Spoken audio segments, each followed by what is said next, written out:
gato muri 2018 twinjiye muri 2019 kuri bonani y'icyo gihe Imana yasobanuye ko muri 25 Amerika itazabona uburyo bwo kongera gupfa gufasha.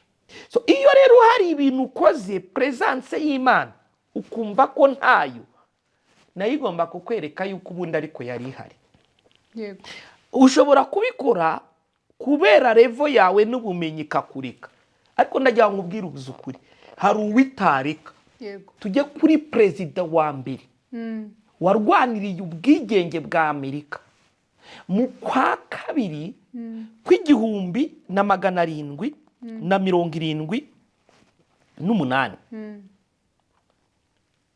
Ndavuga ibya Amerika ibasha kuvuga. Yasuwe na marayika bari kurekura, bari kurwanira ubwigenge, baraneshejwe babona ko byanze ku buzima bwanze. Abanyamerika irabasura. Ko independence atari yabo irabasura. Ubwo yabasuraga yamubwiye ngo ibintu bigomba kuzaba mu myaka ingana n'170. Baze kwandika Anglo Sarkut 1893. Niba banafite ama smartphone nibakirikemo barebe. Barahanura ko umuperezida uzatunga umwana bita Baron Trump. Uwo Baron Trump ni umwana wa Donald Trump. Aranditse mu gitabo, ntago ari ibintu ndi kuvuga, sinange uri kuhanura, sinange uri kuvuga, ndavuga ibyo biri mu icyo gitabo baze kuverifyinga. So magambo make nari nshatse kuvuga ko Trump ariho, nari ngize muvugeho, ariho nk'uwahanuwe.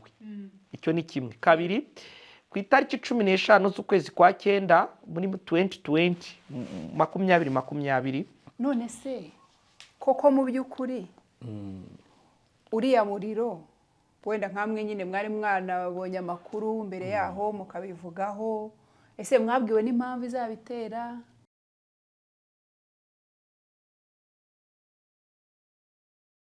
Muraho neza abakunzi ba The Casa Fleur Discovery, ndabasuhuje. Ni Alice n'ubundi kuri kamera. Amahoro y'Imana bane namwe. Ngira umugisha wo kugira amahirwe yo kuboneka muri iki kiganiro. Nk'uko mubibona turi kumwe n'umutumirwa udasanzwe, ni umushumba.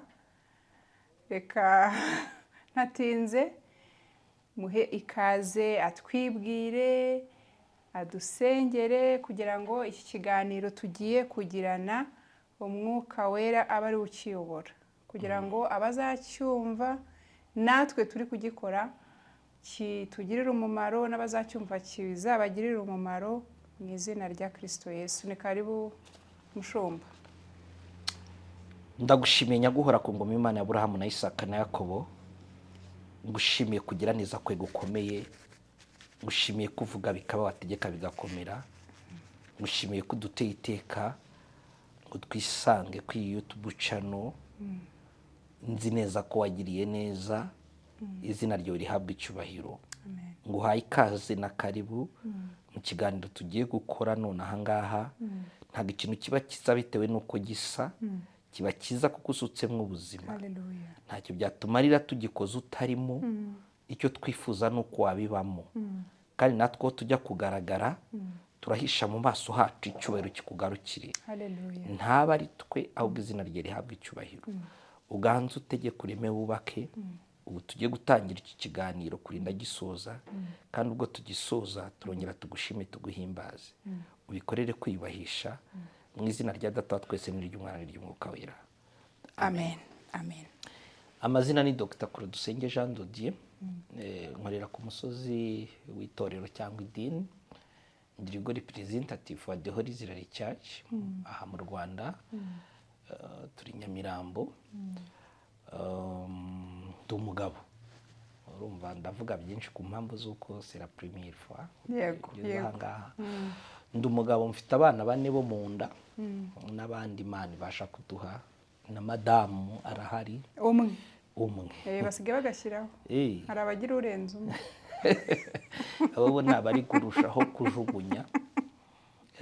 Ariko uretse no kuvuga ngo nabandi umwepiskopi akwiye kuba ubwabyo ari umugabo w'umugore umwe, ntabwo akwiye kuba atunga urenze umwe uretse amahano yavutse.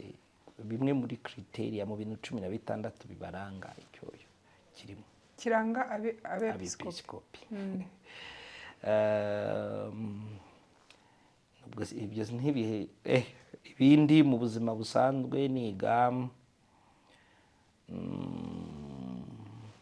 mu segonderi nize ibigendanye n'icyo bita ibigendanye n'ubumenyamuntu, sciences humaines.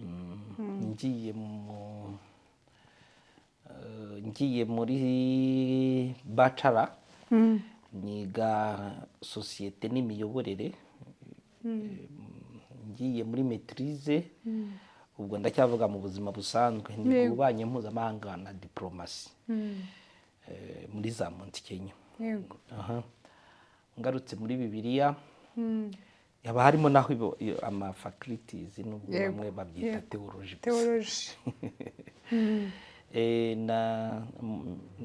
Nizi bisanzwe nyine hari diploma ibanza nkuko ibintu byose muri diploma ho bayita diploma ya theology isanzwe ya indi leta itegeka abashumba kugira. Iriya ni diploma isanzwe nkuko tuvuga humanity, yavuze humanity muri rusange. So hakaba nko bachelor nigamo ibintu nabwo byari bifitanye isano bimeze nkaho ari ministry, sinabona uko nabivuga mu ntuze, ariko nabyo biba bigiye bitandukanye. Ariko ngeze muri maîtrise nigamo ibigendanye n'icyo bita divinity, muri doctorat njyamo niyo mpamvu bisa n'ukwerekwa se divinity bifitanye isano n'ama spirituality n'ibintu nk'ibyo ubuzima bwo mu mwuka, kwemera ubuzima buri specifique kuri spirit ku mwuka. Muri doctorat njya muri philosophie du ministère nyine muri kano kazi kacu ka buri gihe. Hari ibindi nayo ngayo nabashije kwiga rwose ku buryo ibintu ikiganiro tugiye kugirana rwose ni mu cyumva murumva yuko umutumirwa wacu ni perfect fit rwose ni perfect match, arafitinga neza kugira ngo atwungure ubumenyi cyangwa se tugirane ikiganiro tugiye kuganira. Nta kindi tugwaye ikaze pastor. Nanjye ndaryohe. By'umwihariko n'umushumba wanjye abantu ni mwumva muraza kumva ko inyana ari ya mweru murumva nyine amashereka nonsa yariyo. Hanyuma tugiye kuganira ku bijyanye n'amakuru amaze iminsi hanze aha agendanye n'umuriro uteye ubwoba n'ubu utarazima. Ubu tuvugana yego ku itariki 18 z'ukwa mbere 2025 uwo muriro nturazima. Ntabwo urazima ku gipimo cya 50%. Nabonaga kare mu gitondo bavuga ko ari ku gipimo cya 31%. Average hari hamwe bigenda bizamuka naho bizamuka biterwa. Ahubwo nahoze nsoma inkuru mu gitondo ngo iteganyagihe ryaho ryavuze yuko mu cyumweru gitaha kubera ngo umuyaga, sinzi amazina y'imiyaga sinibuka, ngo umuriro uzongera nanone byongere bigurumane. Expectingaga ko ejo umuriro umuyaga uzarangira, ariko batunguwe no kubona ko ahubwo aho kugabanyuka habayeho kuzamuka. Yego. Wenda abantu bakwibaza ati none se umuriro muri Amerika i Los Angeles bihurira he no gutumira umushumba no kugira gute? Ngira ngo wenda bakurikirana amakuru mwagiye mwumva amakuru atandukanye cyane mu Rwanda kuri za social media abantu bafite speculations zitandukanye, abantu batutse Imana, abantu ni ibijyanye n'ibyo twita global warming, imihindagurikire y'ikirere, ibidukikije kwangizwa n'ibikizangaruka zose. Ariko ngewe by'umwihariko nifuje gutumira umushumba wanjye kubera yuko nzi yuko ku bunani niba nibuka neza hari amakuru ajyanye n'uriya muriro mwatanze mu rusengero. Mwatanze mu rusengero, habaho no gusengera igihugu cyacu cy'u Rwanda cyane kugira ngo Imana izarinde igihugu cyacu umuriro nk'uriya. Yego, niyo mpamvu rero nifuje kugira ngo n'abantu, kuko ntabwo dukurikiranwa n'abantu gusa bakijijwe, wenda hari n'umuntu waba udakijijwe ariko akumva agaciro ko kubaha Imana, niba utanajya no mu rusengero, niba utanasenga, niba utanagira gute, ariko nyine yireke. Niba utayubashye ku mugaragaro ngo werure, ariko winayituka, wiyisuzugura, wiyitemera hitaka. Yego, ubwo rero ngiye kubaha ijambo Pastor, duhereye kuri iyo tariki mu rusengero, muvuga se byaba hari aho bihuriye n'uwo muriro uriya uyu munsi turi kubona ku mateleviziyo, kuko nyine nta umuntu uri mu Rwanda ntabwo twagezeho tubibona ku mateleviziyo, kereka wenda bariyo, ngira ngo wenda n'abanyarwanda badatuye Los Angeles nabo babibona ku mateleviziyo, kuko nta wakwifuza kujyayo. Yego, muze kureba ku bakristo especially uvuze gutyo, ku bakristo twe twasenganye mu mwaka w'ibihumbi 2018 turi kuri veye kuri bonane, nk'uko tuvuga ibintu uko bizakurikirana, buri eglise yose irabigira, kubemera ko Imana ivuga, babasha gufasha abakristo, kuko si tuba turi kuri level zimwe. Dore yuko mu miryango 12 y'Abisiraheli harimo igice cyo bitaga bene Isakari. Isakari yari igice nimusoma mu gitabo cya mbere cy'Ingoma 12:33, bari baratoranyijemo umuryango abantu 200 bashinzwe kumenyesha Abisiraheli ibihe kugira ngo bamenye ibyo bakwiye gukora n'ibyo batakwiye gukora. So ni muri urwo rwego rero bituma uzasanga mu churches menshi yemera ko Imana ivuga, mbere y'uko umwaka ushira especially abashumba babo baba barobrije yo kujya kubaza Imana. Mana ku mwaka tugiye kuwinjiramo, umwaka umeze ute, babuha izina, umeze ute, ibintu nk'ibyo ngibyo. Umukristo wese udukurikiye ahasengera niba ariko bimeze, kereka batemera ko Imana ikivuga. Yego, naho ababyemera gutyo, umushumba barobrije yo kugira ngo afashe abakristo kumenya umwaka binjiyemo, icyerekezo, kugira ngo batazagwa hirya hino. Kuki nari nsubiye inyuma icyo gihe, nuko mu mwaka wowe uri kubirebera muri ejo bundi kuri bonane ku ya tariki ya mbere zo kwa mbere, ariko nari nsubiye inyuma gato muri 2018 twinjiye muri 2019 kuri bonane y'icyo gihe. Imana yasobanuye ko muri 2025 Amerika itazabona uburyo bwo kongera gupfa gufasha. Muri 2025 kubera ibiza n'ibintu n'umuriro, suri mu rusengero ushakemo umuntu wese wari wasenze kuyobonane. Icyo gihe ntago twari bwagire kamera ngo tube twarabifashe ngo tubirikodinga, ariko mu makaye y'abakristo birimo. So rero twagiye kwinjira muri uriya mwaka, twarobrije kuzirikana n'iki Imana yavuze ku mwaka tugiye kwinjiramo. Bituma nanjye mfata umwanya wo gusenga, nk'uko buri mushumba wese yafashe umwanya wo gusenga ku itariki 30 ndi gusenga mu rukerera, nibwo nanjye nongeye kubona amakuru yongera kubwirwa ko uyu muriro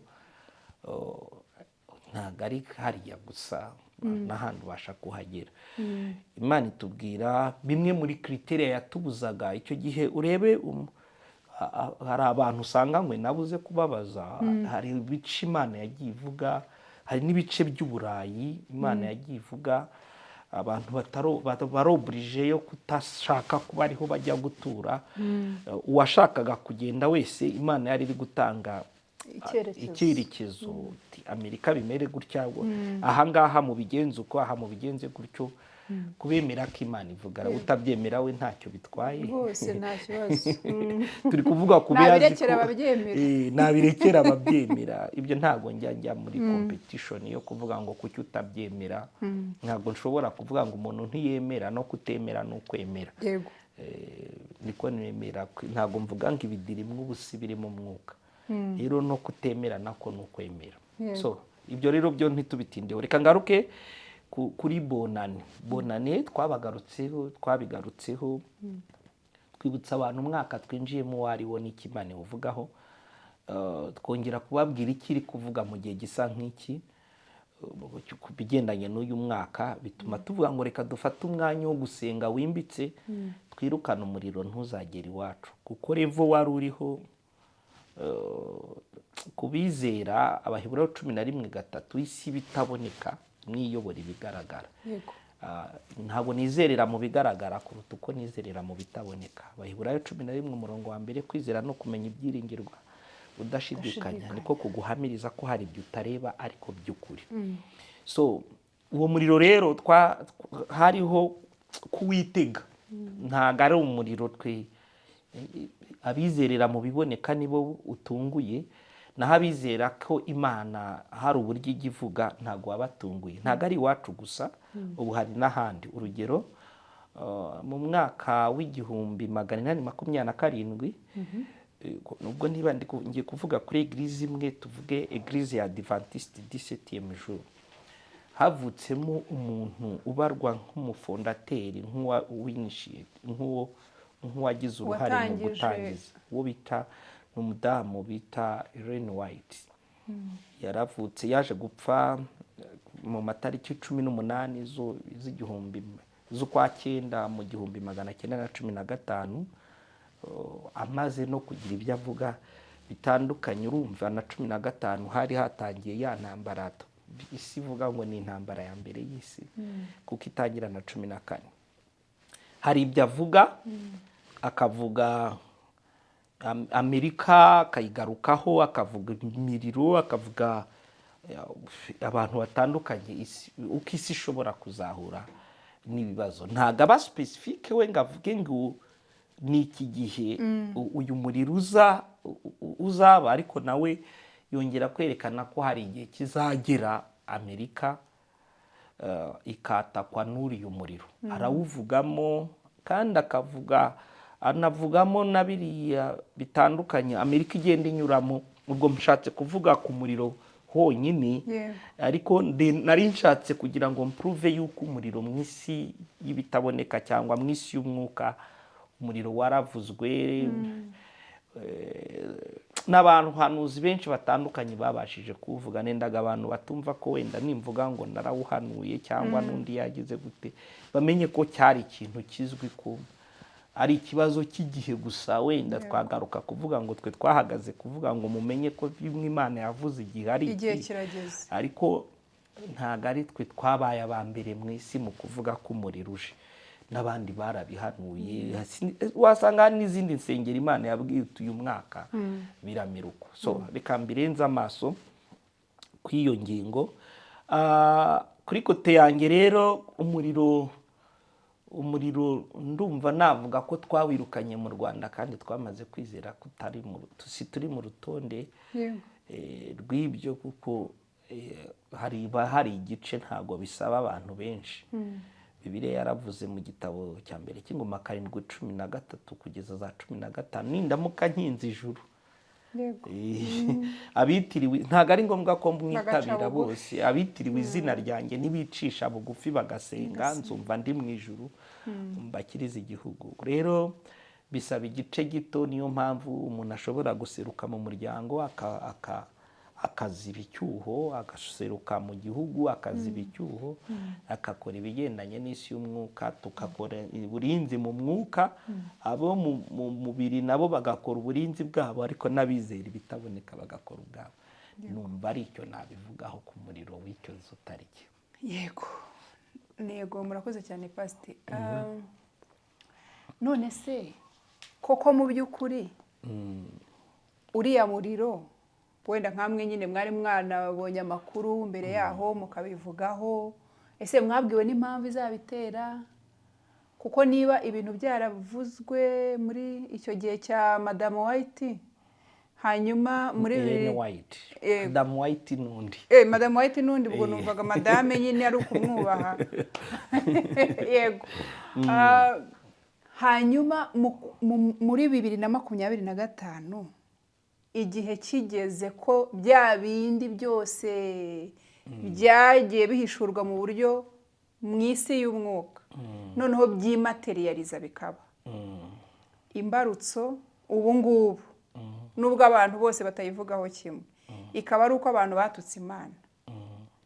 Ese muri uwo mugambi w'Imana ko hazaba umuriro muri Amerika muri 2025 mu kwezi kwa mbere, hari harimo ko n'ubundi ni nka bya bindi bya Farawo, Uwiteka yanangiraga umutima we kugira ngo agaragaze imbaraga ze kwa Farawo.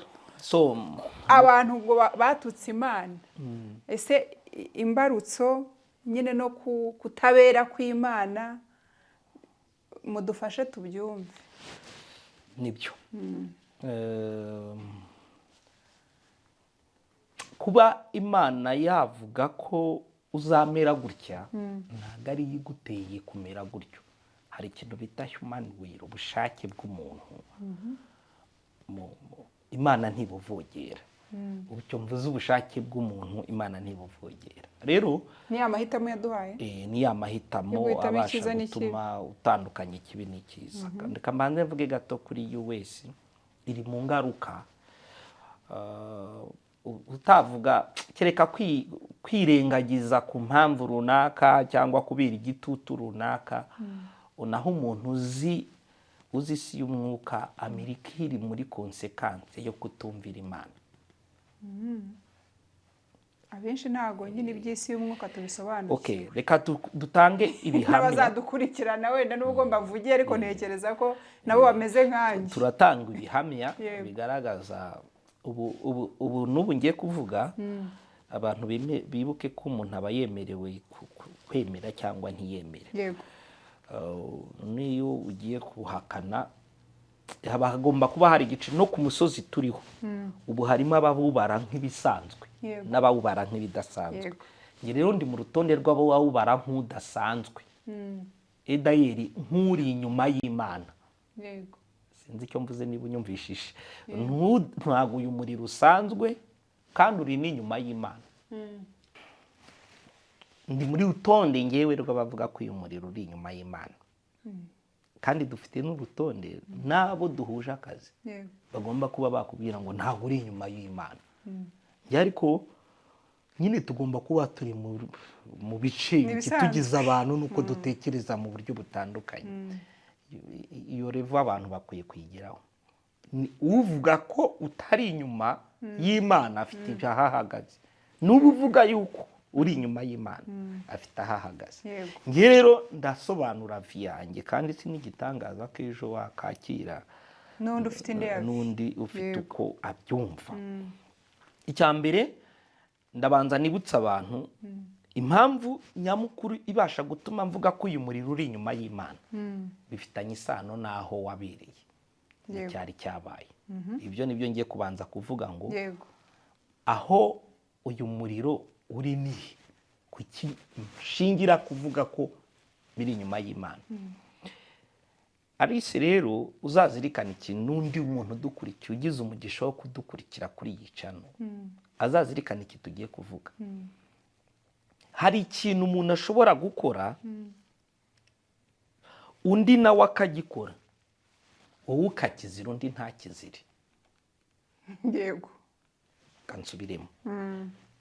Ntuzigere wigeneralize, wigira rusange, kuko ushobora gukora ikintu no mugenzi wawe akagikora wowe ukakizira. No mu mugani wacu wa Kinyarwanda sindi busobanure cyane ariko ubamo inka n'imbwa. Inka n'imbwa. Yego. Bishatse kuvuga ngo hari ikintu ushobora gukora ugendeye ko naka nawe yagikoze wowe ukakizira. Ibyo ntitubitindeho, dukoreshe Bibiliya kuko ariyo twemera abakristo. Ibyanditswe ndaza kubibaha. nintangira gusobanura ndi butange ibyanditswe biri specifique kugira ngo tudatinda biraba biri specifique ku muriro no ku avi yacu siru ya Bibiliya. Icyambere twibutsa abantu yuko umuntu bita Mariya, turavuga kuri Mariya na Zakariya. Zakariya, Mariya nyina wa Yesu, yego, niwe turi buvugeho mama wa Yesu, tuvuge na Zakariya papa wa Yohana. Yego, nabo bantu tugiye gukoresha niba ngombwa wa Elizabeth. Aba bose marayika umwe bita Gaburiyeli ahabwa message ngo irukanka genda utubwirire uwo bita Zakariya ko igihe cyo kubyara cyageze. Aravuga ngo byashoboka bite ko nshaje n'umugore akaba ashaje. Ashidikanyije uwo mumarayika yasize amuhannye. Yego, barebe n'ibyo tuvuga tubeshye. Yasize amuhannye, aramubwira ngo wowe ndi marayika uvuye imbere y'Imana, none wowe ndakubwiye ko igihe cyo kubyara cyageze urapinze cyangwa urashidikanyije. Tugura bizi wari ushinzwe gukora kano kazi, yari yamusanze mu murimo. Yego, arangiza asigamubwiye ngo urabizi, urahita ubikiragi usigara uca amarenga aho nza umunsi uzabyarira umaze kubyara kode zishize.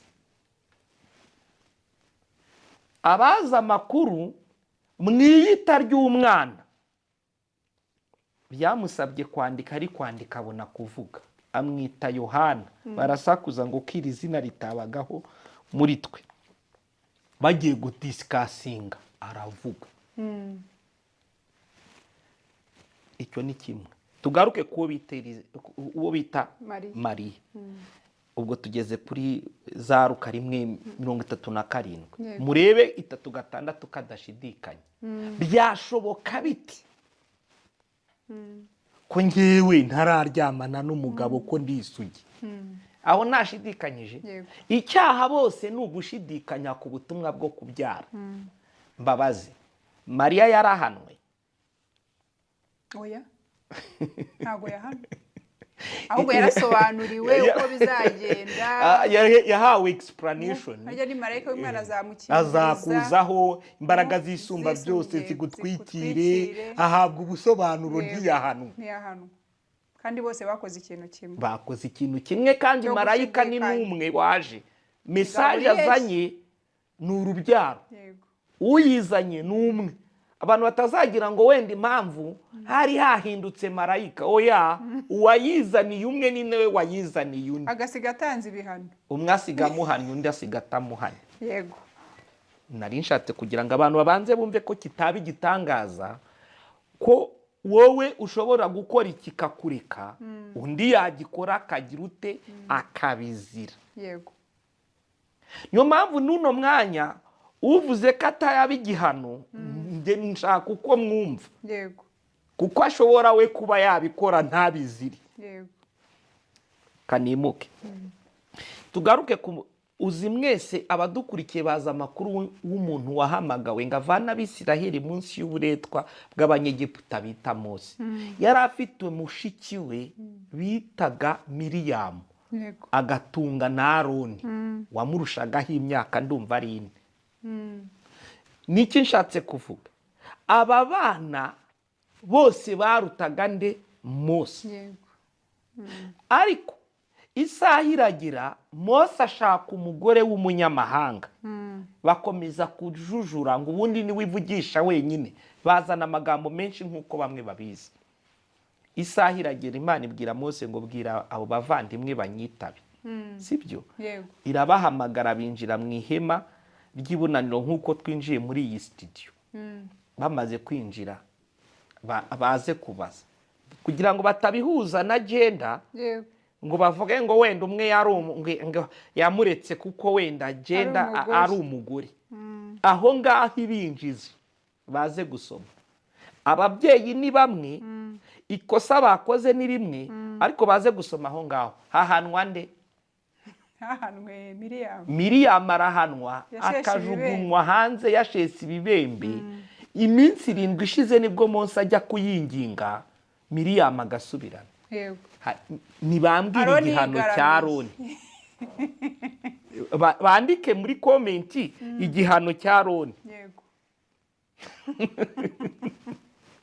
Dena abantu babanze bumve ko kubera impamvu runaka naka ashobora gukora ikintu mukanafatanya Edayeri wowe ugahanwa we ntanahanwa. Kandi nubwo ndi kubivuga mu Mana concernant la vie courante biraba. Yego, yego.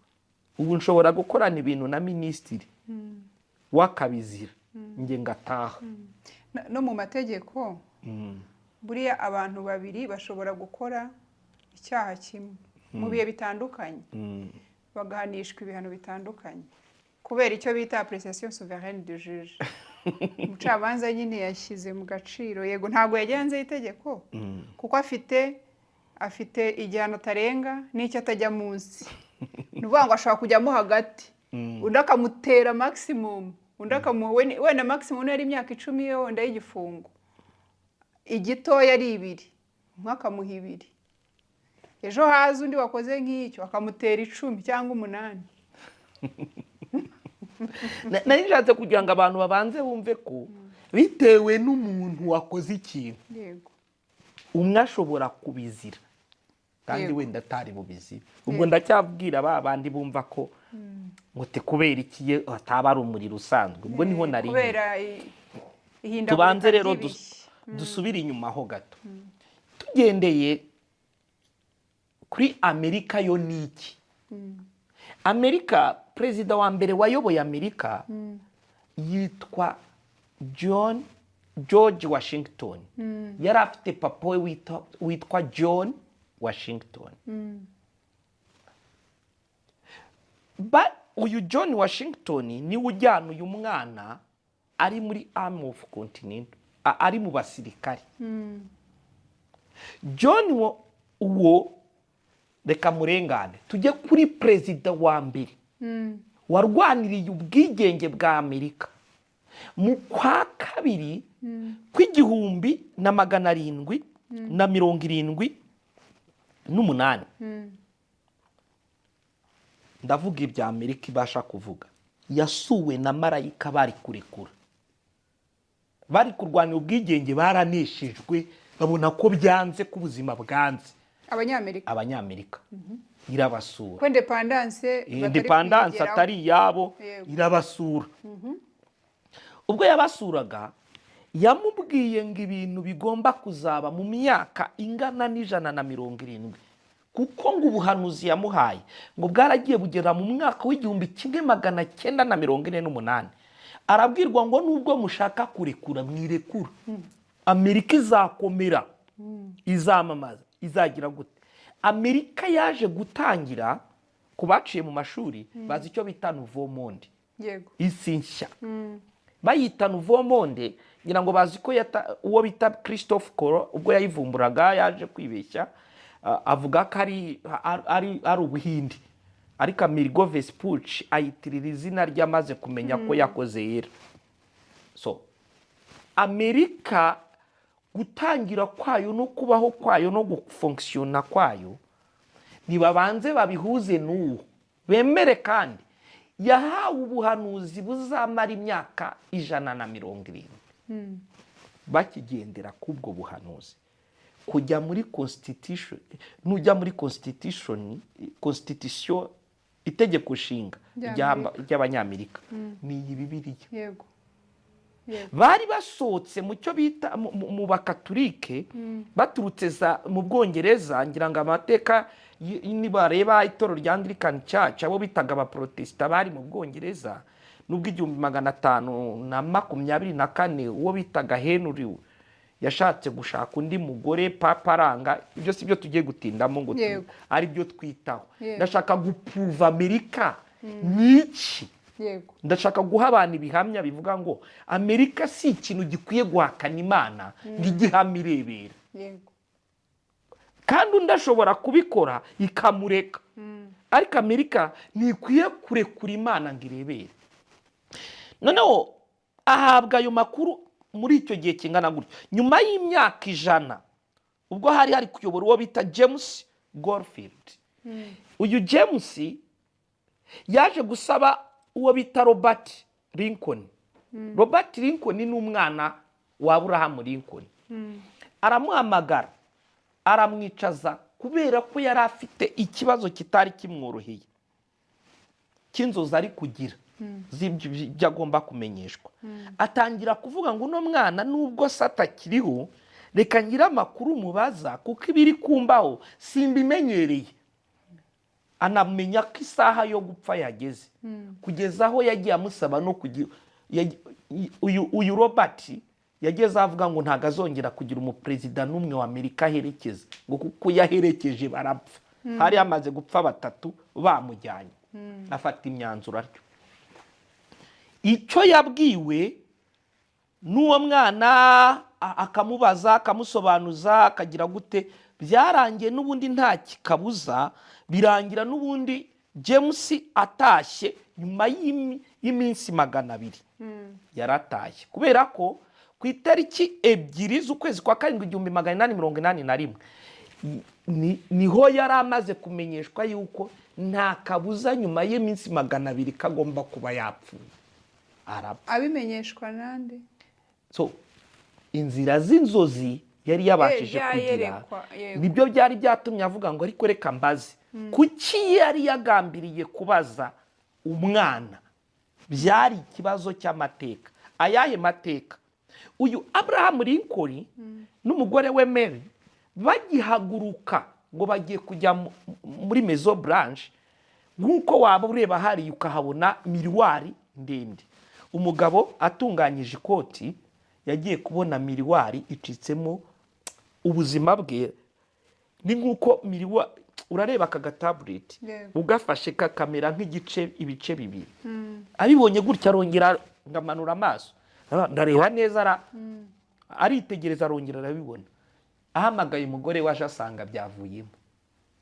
Ngariko ngo ntago Mary yigeze amuhakanya yuko ibyo bintu bitari byo.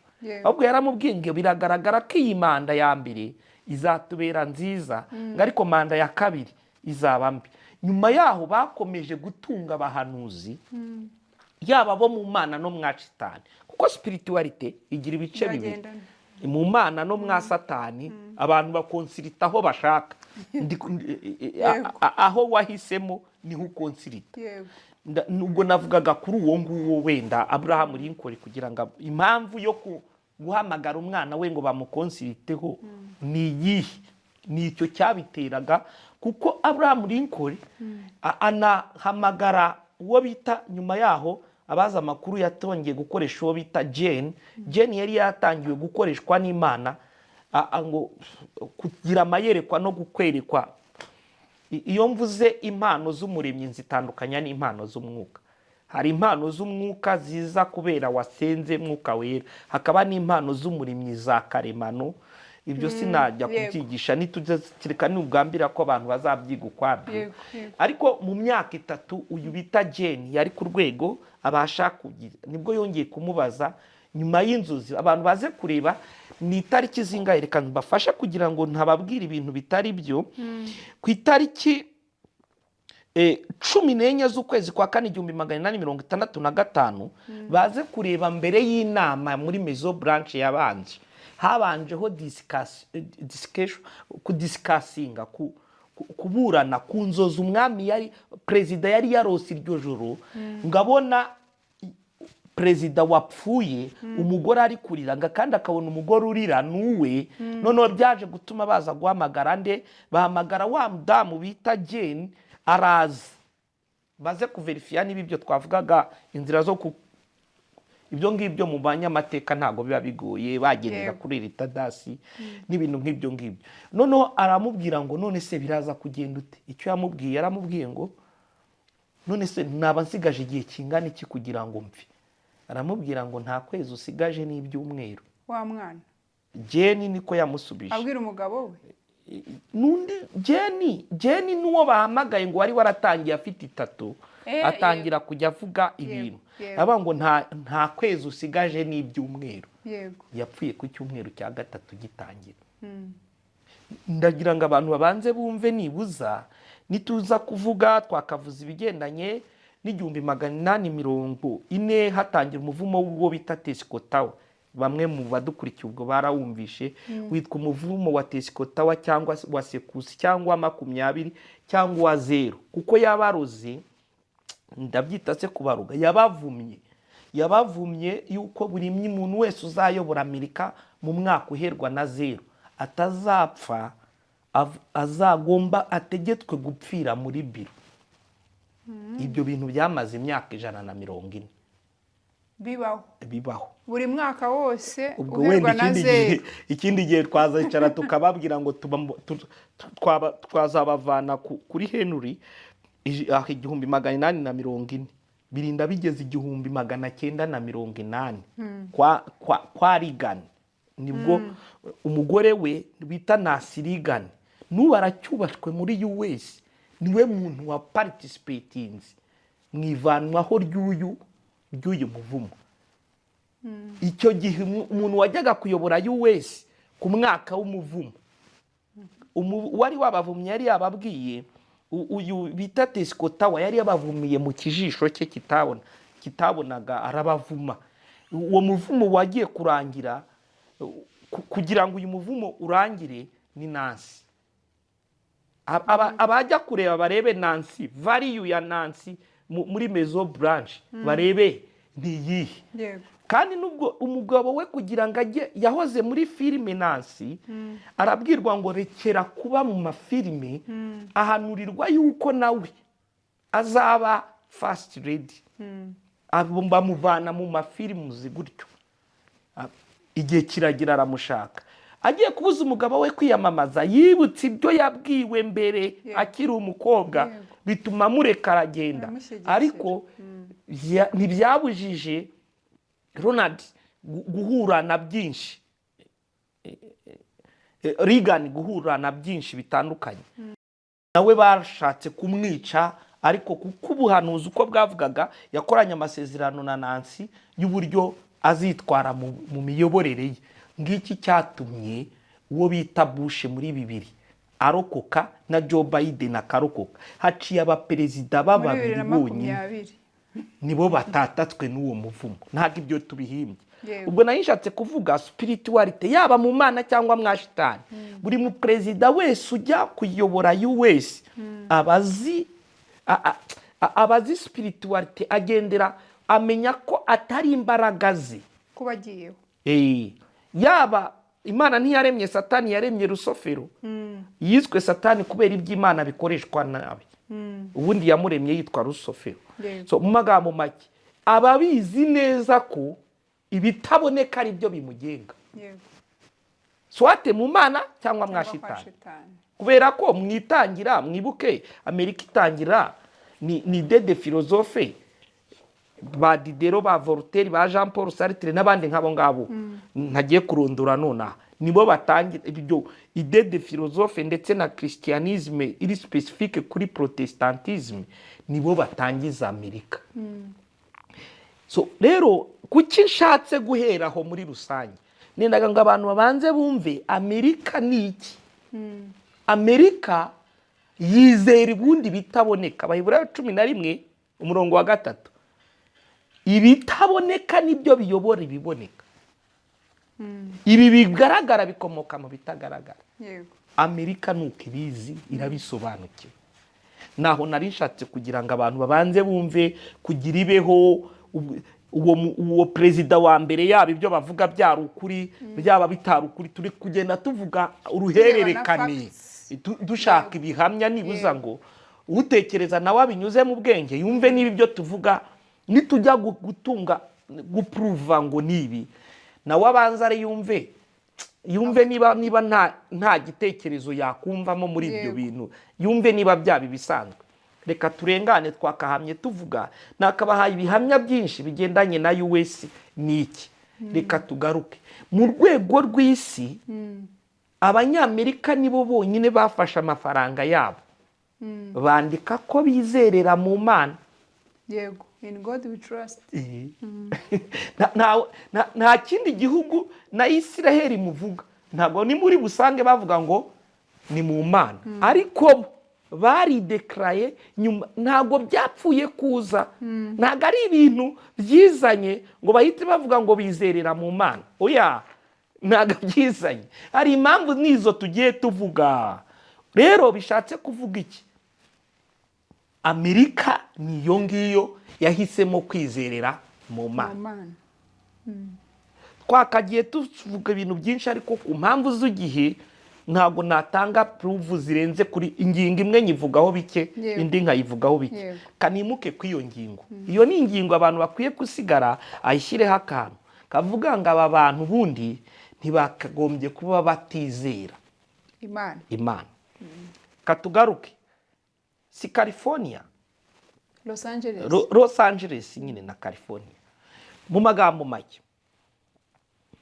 tuze kureba Amerika iyi, kambanze nanga ikindi utundi duhamya nka tubiri imbere y'ibyo nshaka kuvuga, nindangiza ndasoma ibyanditswe nka bibiri biprova impamvu yo kuvuga ibyo.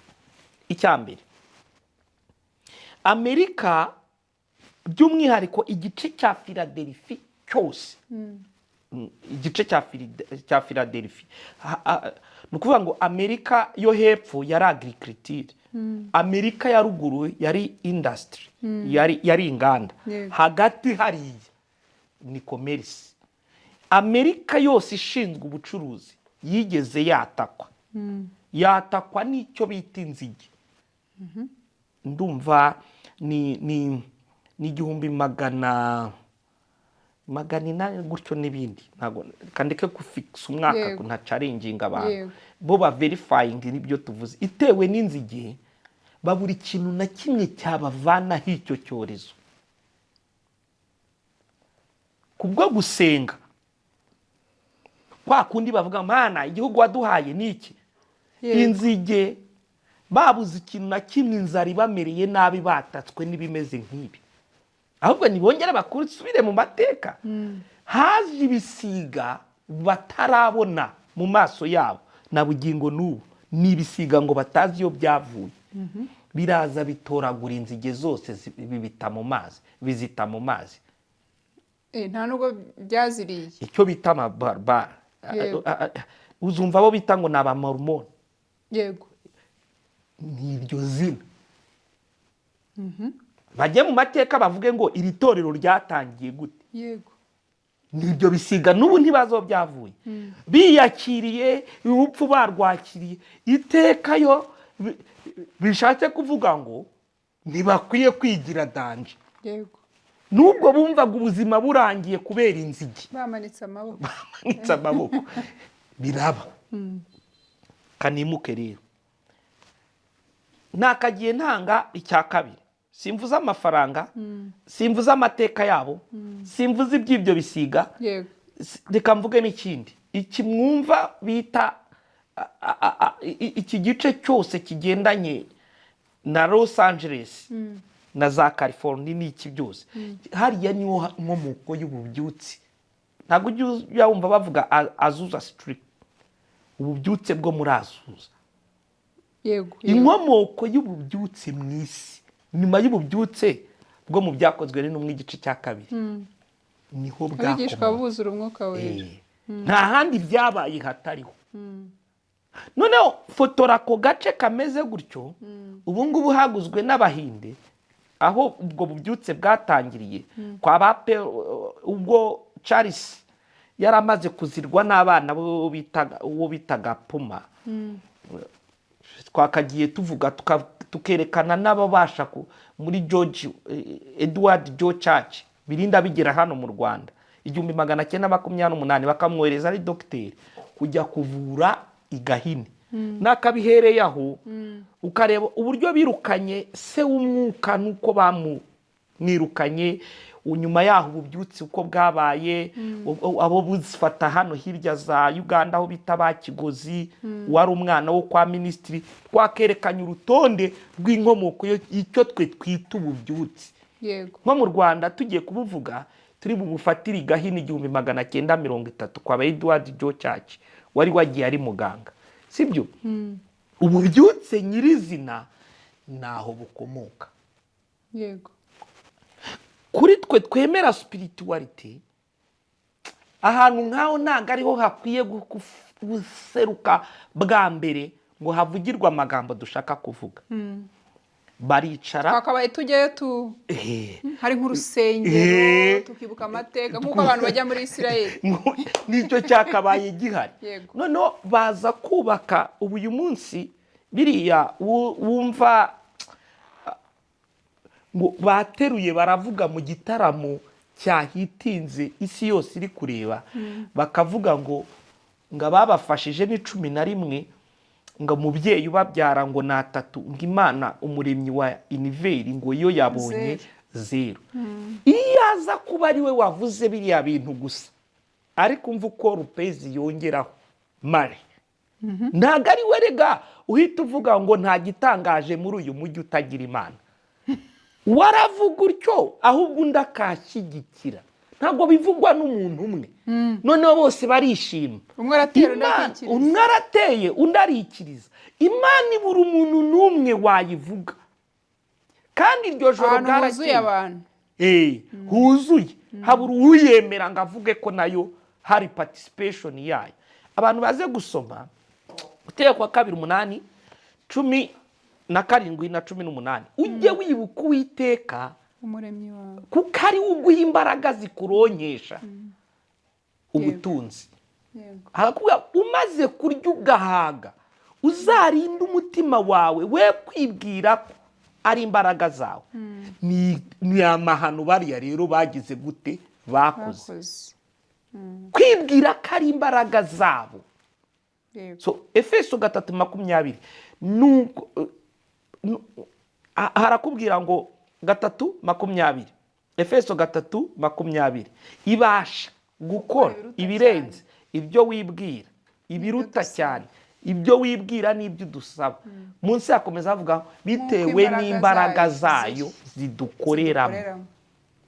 Nukuvuga ngo ibyo wakora byose wishaka kwirengagiza ko ari imbaraga zayo zakoreye muri wowe. Imigani 16:9, umwana w'umuntu atekereza hajya, ngariko ngo Uwiteka ni uyobora intambwe z'ibirenge bye. Wahatekereza ntujyeyo. So iyo rero hari ibintu ukoze presence y'Imana ukumva ko ntayo, nayo igomba kukwereka yuko ubundi ariko yari ihari. Ushobora kubikora kubera revo yawe n'ubumenyi kakureka, ariko ndagira ngo ubwire ukuri, hari uwitareka. N'aba badukurikiye batagira ngo ni bamwe, batazagira uwo bishinga bo bagataha batambaye. Hari uwo yareka n'uwitareka. Ibyo byo babanze babyumve. Abavuga ngo birasanzwe nabo yareka, ariko bamenye ko hari umuntu utayizanaho imikino. Sinzobona indi kubwira ngo muzirikane ko Imana ikiranuka ariko ntikijijwe. Ukijijwe ni Yesu, ni nawe ubatije. So hari uw'Imana itareka ngo abigenze uko, hari uwitareka. Ibyo mwicare mubizi n'abadukurikiye muri mu bice bibiri, abo yareka nabo nabitareka. Natwe turacyagenda mu muhamagaro mfite. Hari ibintu undi mupasiteri yakora namwigana nkabizira. Ibyo byo abantu babanze babyumve gutyo, kandi si igitangaza ahubwo ngiye gutanga ibihamya bya kibibiriya rwose bivuga ko umwe yamureka undi kamwereka ikamufatira kamuri gasura. Abantu nibabanze bumve ko iyo niyo Mana. Ni Imana utabaza ngo ngese ngurakora iki ngugira gute ngo kuki naka umuretse ngo ngiye ukaba ngendeje gutyo. Ntago wayibaza ngo irakora iki. Bigirana isano n'impamvu zayo, ntago wayifata ukubonye. So amagambo yavugiwe rero hariya nta hataniye n'amagambo yavuzwe muri Mata ku itariki 15 1912. kuri Titanic. Nawe amaze gukora ubwato yarebye ingano yabwo bwari 267 na 86 metero. biturutse aho wabariye bitewe na forme n'iki. Amaze gukora ubwo bwato yaravuze ngo ubwo ntacyo bwaba ntibwanarohama ngo ni Imana ubwayo. Ubundi abantu sindamenye icyo bashaka ku Mana kubikoze ukarangisha ugakora ibyawe ukareka kuyishongora. Papa yo kuyishongoraho bene ako kageni ibiki. Yego, ni ukugira ngo imbaraga zayo kugira ngo rwakoze urugendo rumwe ntirwagerayo. Kubera iki? Yasakuje avuga amagambo atari ngo ni Imana yaza ngo ntiyaburuhamisha. Ni ikiremwa kidasanzwe Imana itagira ikikoraho. Abantu bariyandikisha babujyamo abasaga 1500 bagenda ari 2250 bagombaga bugenda bwa mbere, ahubwo bagize umugisha nuko ari abo bwabashije kwakira. Urumva ariko ubwato bwicaje 2200 burende cyane, bwari ubwato utubutse burahaguruka ngo buragiye. Bagiye kapiteni w'ubwato, umuyobozi wabo bamuburiye, harimo uwo bita Frederic yaranamubwiye uti akimara kubabwira ngo mu masegonda 17 bwabonye kugonga. Amaze kubabwira uti imbere, dore imbere hari urubura. Ubwo rwo rubura si ngo rwari 30. Umva ibaze ubwo uko bwanganaga, rwo rwari 30. Na bugingo n'ubumanutse muri Atlantique mu 3800 niho ubwo bwato bwaguye. Ibirometero 3 na metero 800 niho bwaguye. Yari yasakuje baramuha inama byose arabyanga ngo kuko atwaye ikimana itabasha gukoraho. Abakire 352 abakire ariko atari bino byo mwubaka ka etage mu gace ibintu. Abakire nyabakire 352 babugwamo. Isi yari gushijisha. Umukire wese yumvaga abahanga bari shaka kubanza kuvuga ngo ninge wa mbere, ajya avuga ngo ndumwe mu bantu ba mbere bagiye muri Titanic. Abishire mu mateka ye, ariko ntibageze iyo bajya. Bwavaga mu Bwongereza bwerekeza muri New York, ntabwo bageze iyo bajya. Kubera iki? Amagambo. Bari abantu basaga 276 bagize ubumuga bubaka ubwo bwato. Hagati ya 6 n'8 ngo bapfuye babuzize. Mu kubaka bwubatswe imyaka 2 n'igice. Bakora ijoro n'amanywa, buriho abantu 3000 bataryama ijoro n'amanywa basimburanwa. Urarangira barivuga Imana ibagwa nabi. Yego, so nari nshatse kuvuga ngo nundi uzabigerageza. Muri filozofi ngiye kiramo akandi gace ka filozofi.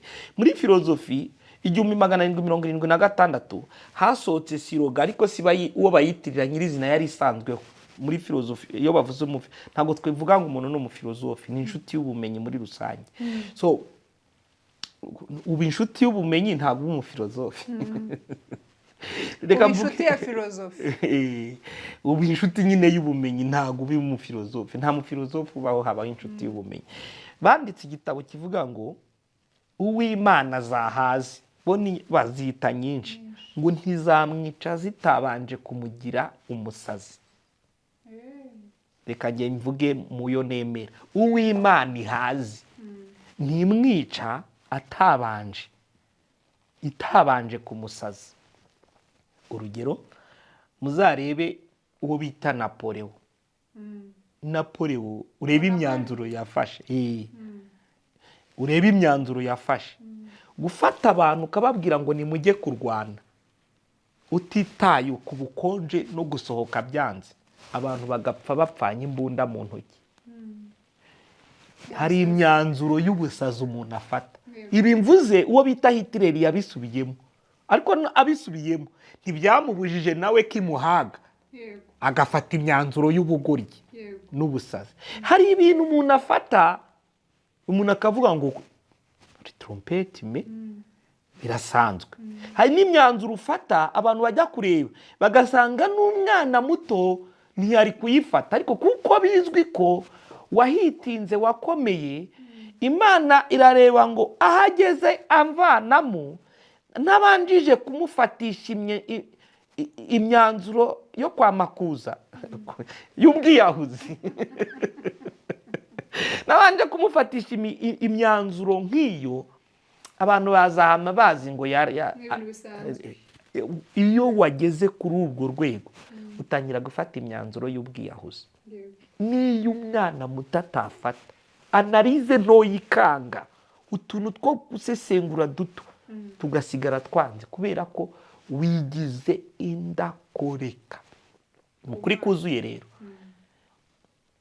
dusubije amaso inyuma, kanemere ko uyu muriro abahanga baze kureba. Hari ikintu bita CO2.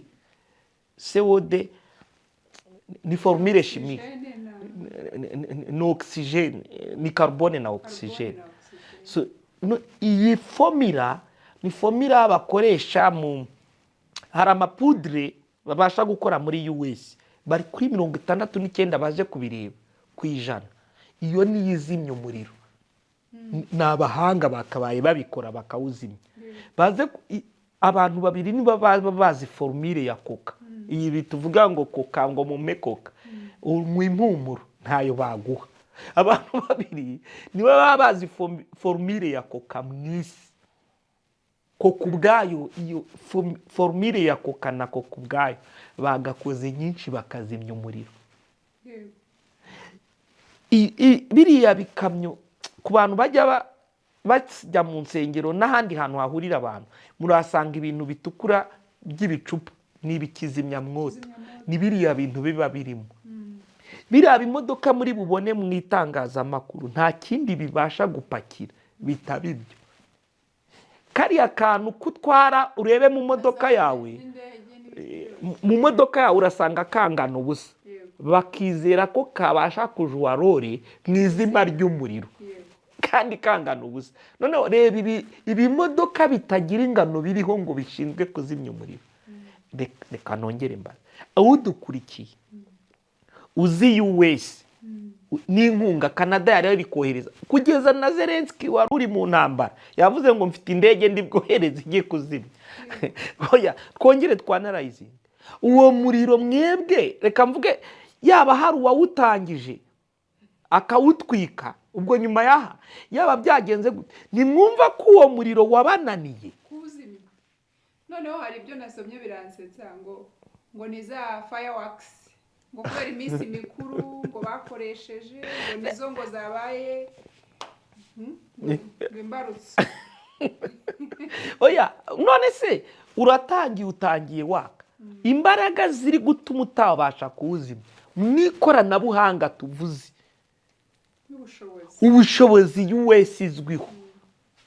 Uzi yuko hano hirya mu Burundi isoko ryabo ryigeze rishya, u Rwanda rukohereza indege igahita igenda ikazimya. Si imwe twohereje, twari dufite nyinshi. Abantu rero bari kuvuga ngo reganga impamvu ngo bakabaye bawuzimije, ariko ngo harimo umuyaga. Ninde utanga uwo muyaga? Amerika kigiye navuze kigeze kigera, Imana ikohereza ibisiga ngo bitoragure inzige. Noneho yananiwe kuzimya umuyaga. Uwo muyaga wabashajije, noneho ngo icyumweru gitaha ngo bariteze ko noneho haba wadanje harya. Abantu babyumva batabyumva, umwana w'umuntu agiraho imbaraga ze zigarukira. Urwa mbere rw'Abakorino 2:5 handitse nka feke votre foi fifone non sur la sagesse des hommes mais sur la puissance de Dieu. Ngo kwizera kwawe wowe ngo kudahagararira ku bwenge bw'abantu, ahubwo mu mbaraga z'Imana. Abadukurikiye bashatse bamenya ko Imana ni Imana, natwe turi abantu cyane. Imana ni Imana, natwe turi abantu. Nibashaka kumva kwishyira hejuru kuriya humani zarepeyera pokasi, wikanga kakubayeho uzabibaze Herode. Herode se ugira ngo ni nawe wavuze kabwa yavuze abantu bagasakuza ngo noneho si umuntu uvuze n'Imana kuko abyemeye kuko ahise yumva karenze abyemeye ntabwo marayika yamukubise urushyi n'urutoki ahita agwa inyoba umuntu agahura n'inyo zigenda uti se yatuyoboraga yarayabuze muri kamere y'Imana ukuri kuzuye mwamfuramwe twubaha Imana kandi ni mu gihe hari abantu bayibatinyura ariko umuntu wese wubashye uramutinya kubahe Imana ubu ntituri abanyarwanda wabonye aha turi aho nakisereye nza ndaje nsanga hafi yo kwa president bagiye bahakuru njya guca ahandi ko ntagize uvuze ngo nanjye ndi umunyarwanda ngo mpite njya guca aho bambujije hari inzego kandi dusabwa kuzubaha Imana ni Imana Imana ni umuremyi so rero abantu kwishyira hejuru igafata imyanzuro ariko murakabije noneho reba bagere ku rwego bashyigikira babwira abantu ngo mutingane n'utabishaka umufungira inkunga ngo urashaka ko batingana ariko Trump yari yabikuyeho pastor ubwo Imana ntiyari gushyiramo imiyaga erega ibyo bazira ni byinshi wemera amaraso se ni amaraso make ameneka bari inyuma atariho urubanza ayo se ntahorerwa none se pastor urakoze cyane ariko ubwo nashakaga kubaza n'ubundi ndiho ndabariza abantu kubera nyine speculations zihari amakuru hirya no hino ese ubwo buhanuzi bwose n'uwo muriro byaba bifite aho bihurira ngo no kurangira kw'isi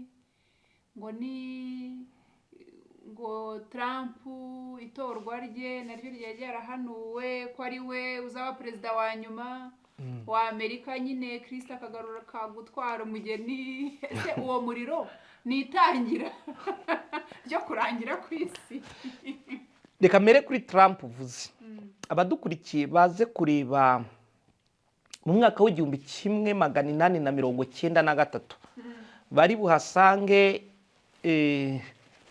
buhasange ubuhanuzi buvuga kuri Donald Trump ariko si bari busangemo barasanga ngo umuperezida wanyu muzayobora US akayiyobora ari afite umwana wamufashije bita Baron Trump kuwo mu perezida niwe bigaragara ko ari we wo kuzana ko babyita nka greatest gutuma Amerika yongera kuba igihanganye ko nyuma y'umuhanuzi cyangwa yari umudiplomate uwo bita baze kureba ntago yari handitseho profesi yari umudiplomate ukora muri embassy y'abanyamerika ariko mu Budagi niwe ugaruka kw'iyi mvugo bamwita Anglo-Sarkozy baze kwandika Anglo-Sarkozy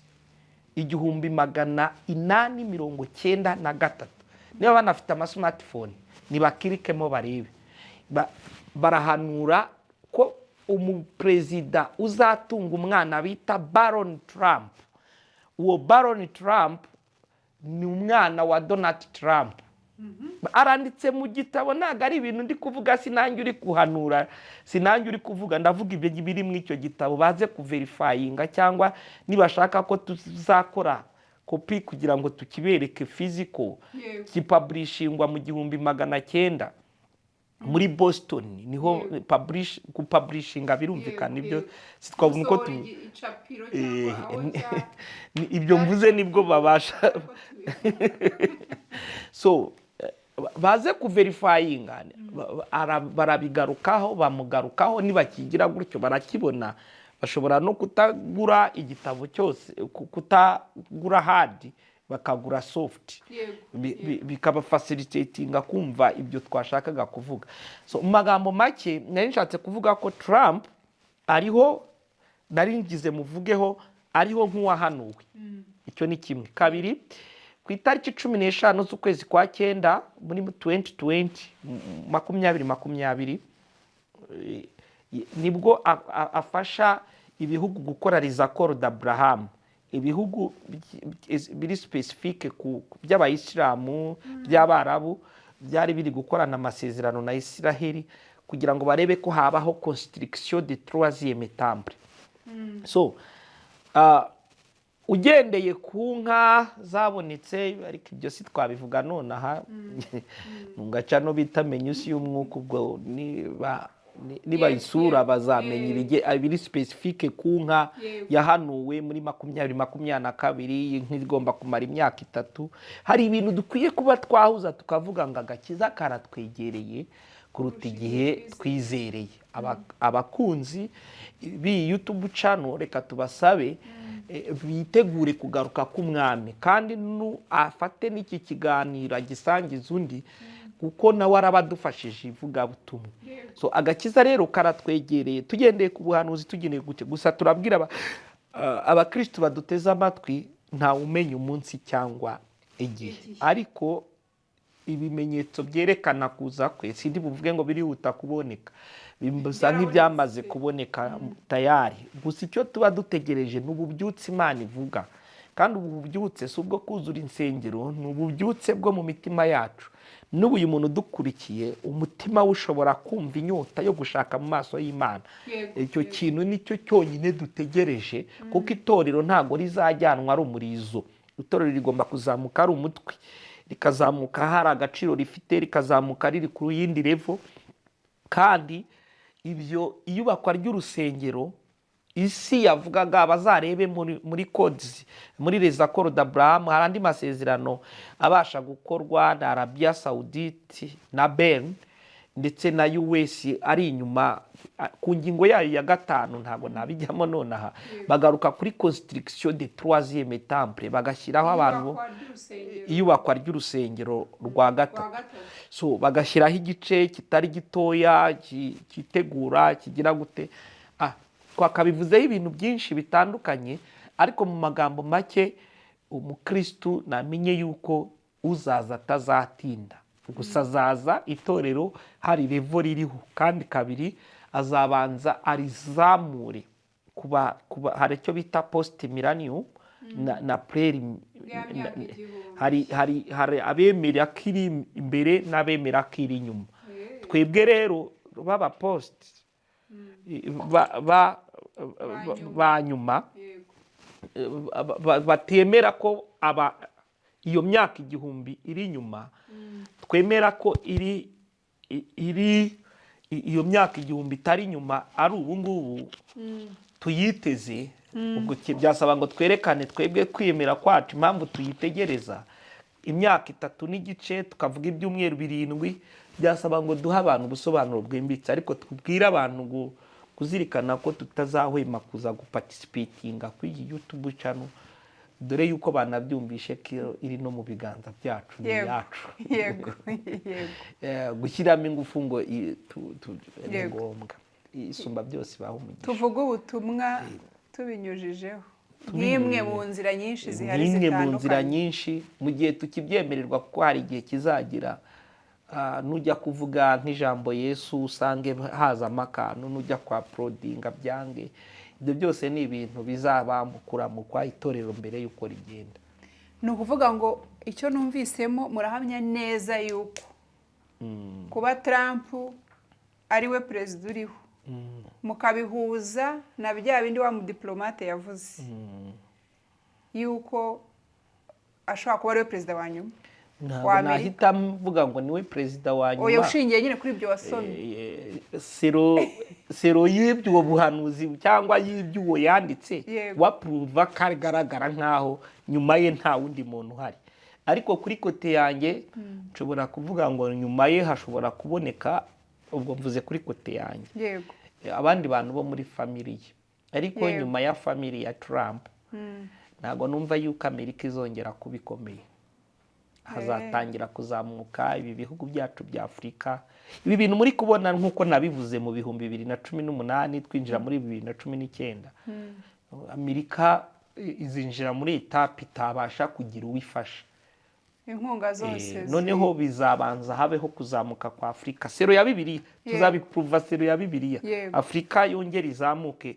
Hari uko Imana ivuga kuri Afurika, ntabwo ari twe tubivuga. Bibiliya hari uko ivuga kuri Afurika, ibeho kuzamuka, gukomera n'iki, agaciro kayo, kuba yarafashwe, gufata umunyantege nke ikamugira umunyembaraga, bikoze isoni byita ibinyembaraga. Uburayi buzahita butomba deficit, intambara nyinshi zo mugenda mubona zifitanye isano n'imyemerere, gutera Uburusiya kuba buri kurwana na Ukraine ni ikibazo cya orthodoxe, biri inyuma y'Abanyamerika. Israel gutera muri za Gaza, Hamas yatatse Hamas, Iran gushyigikira, biri inyuma yo kurwana na Islam, by'umwihariko b'abasuna bari inyuma ba Yatora. Ibintu byose biba biri inyuma bifite icyo bivuze, biri inyuma yo kugira ngo hazubakwe eglise imwe. Icyatumye Trump ari usura Ubufaransa kuri iriya Bible yari ari gucuruza, iriya yasinyemo, hari Bible yasinyemo 1000, yazisinyemo imwe ikagura amadolari 1000, azisinyamo ari 1000. Biriya byose biri inyuma yo kubaka itorero rimwe. Ibyo rero ibyo byose eglise imwe, ifaranga rimwe, ubwo mvuze nakasobanuye eglise imwe, ifaranga rimwe, guverinoma imwe. Ibyo byose ni ibintu bigenda bivuga ngo ariko agakiza karatwegereye kuruta igihe twizereye. Nicyo cyatumye wumva uwo bita Pape asura abantu tudahuje ukwemera, batemera Kristo. Biriya bintu byose biri inyuma yo kugira ngo ubuhanuzi busohore, agakiza karatwegereye. Ikibazo nyine abakristo tubyumva nk'amakuru, barabyumva gutyo nyine. Biba bisaba ngo haboneka abantu baparticipatinga, batarajwe ishinga n'ikindi, banazi yuko ibyo bavuga bitaba igitangaza ko bakubwira ngo ntuzongere kubivuga. Ubu niyo etape turi kwinjiramo, ngira ngo turi kuvuga ibigendanye n'ubutinganyi. Dore we wize amategeko, uze kureba mu cyo bita droit de l'homme, uze kureba kiyayo ya gatandatu je crois, abo abantu bagomba kwitaho kuruta abandi, nk'uko tuvuga ngo abagore basigaye inyuma ni za minorite, hazamo n'abo batinganyi n'iki. Ubu rero muri iyo ngingo yo kureba iyo minorite, hazamo abo batinganye kugira ntibahezwe n'iki, ibintu nk'ibyo. Ibyo byose ni ibintu biri inyuma. Nujya kureba ushobora kumva ngo umuntu ni umuge, ni umurisbiyene, ariko iyo umuntu ageze no ku rwego avuga ngo ubwo wari uri kundema wibeshye ku gitsina, icyo bita ba transgender, agahaguruka akagenda bakamubaga bya nyabyo, bakamutera n'amahormone, ibindi bintu. Ni nko kuyibwira ati ariko urabibona ko nkukosoye bya nyabyo. Ibyo ni ibintu nubwo mubona mu bantu bagire gute, ntabwo ibyo bintu ukwiye kubishyigikira. Uza amateka y'Isodomo na Gomora, nta Amerika ngo isigare. None se niyo yonyine? Amerika iba antete y'ibintu byinshi, ntabwo ariyo yonyine. Ariko ikibabaje ni uko nk'ibyo bibaye, Trump ari we